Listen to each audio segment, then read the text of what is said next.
Hai Teens, balik lagi di acara Teens for Christ. Hari ini 8 Oktober 2025 bersama saya Andreas Parmenas Kristi. Hari ini kita akan bersama-sama mau menyimak sebuah perenungan tulisan dari Pendeta Theodorus W. Noya dengan judul Firman yang Berinkarnasi. Mari sebelum kita lebih lanjut mendalami perenungannya, kita memohon tuntunan dari Allah, kita berdoa. Ya Allah yang baik, terima kasih Tuhan. Kami semua bersama-sama sudah Tuhan berikan kasih yang berlimpah atas anak Tuhan yang dikirimkan kepada kami semua lewat Yesus Kristus. Dari Yesus Kristus Tuhan, kami boleh belajar tentang firman, kami boleh menjadi anak Tuhan yang baik.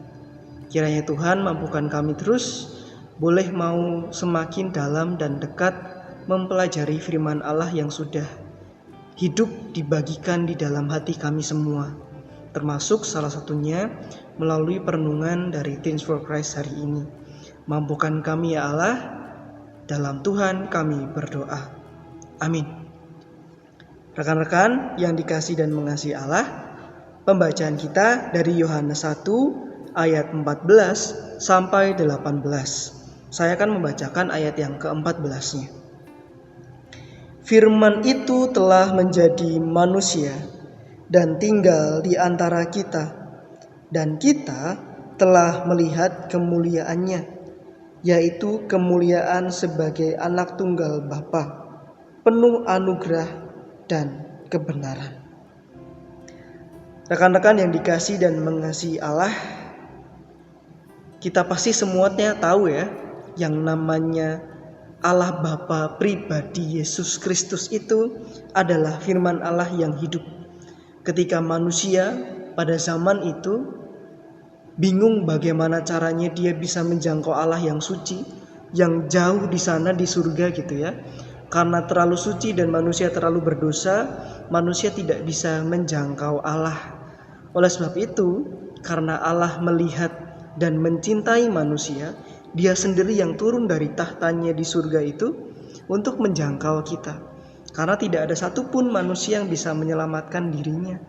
Oleh sebab itu, Allah yang turun dan menyelamatkan kita. Nah, inilah yang disebut dengan inkarnasi, teman-teman. Firman Allah yang menjadi manusia itu disebutkan yang namanya inkarnasi. Inkarnasi sebenarnya di dalam terjemahan bahasa aslinya, bahasa Latin, incarne artinya menjadi daging, bukan menjadi manusia, tetapi menjadi daging. Kenapa daging? Kenapa tidak menjadi manusia seperti 1 Yohanes 14 yang kita baca tadi gitu ya?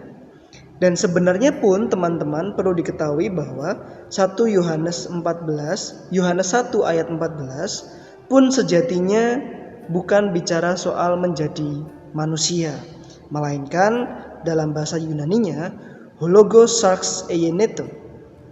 Semoga benar ya pengucapannya. Artinya firman itu telah menjadi daging. Nah, ini sebenarnya juga menjadi kabar baik buat seluruh ciptaan alam semesta. Kenapa bisa demikian teman-teman? Karena firman Allah itu bukan hanya menjadi manusia, tetapi menjadi daging. Daging artinya materi dari setiap makhluk yang hidup di dunia ini. Bukan hanya manusia, tumbuhan, hewan, segala sesuatu yang ada di alam semesta ini yang hidup punya materi daging. Dan Allah menjadi daging, artinya Allah menjadi hidup seperti segala sesuatu yang diciptakannya. Jadi Allah itu menjadi punya perasaan yang sama seperti yang kita rasakan di dunia ini. Allah bukan sekedar Allah yang melihat dari surga, tetapi dia juga merasakan segala sesuatu yang kita rasakan. Allah juga ikut menangis, Allah juga ikut pernah kelaparan, Allah juga pernah berpuasa gitu ya. Allah juga kehausan, Allah juga pernah mengalami masa dikucilkan, dihianati bahkan. ditentang gitu ya. Selama hidupnya di dunia berinkarnasi menjadi Yesus Kristus. Dia Allah yang merasakan apa yang umatnya rasakan. Bahkan lebih dari itu, dia hadir untuk mati bagi kita, mengorbankan dirinya bagi kita. Bukan hanya sekedar mau mencicipi dunia, tetapi memberikan teladan.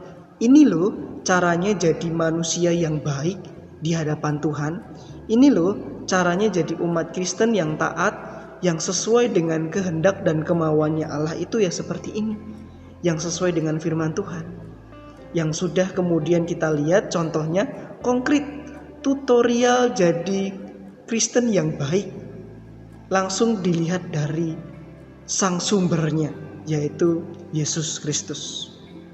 Nah, teens, inkarnasi menjadi peristiwa bukti nyata cinta kasih Allah kepada kita. Mari kita menjadi bangga sebagai orang Kristen, di mana kita punya Allah yang mau memperhatikan kita, yang mau merasakan apa yang kita rasakan, mengalami apa yang kita alami, ikut mendalami segala pergumulan di dalam dunia ini.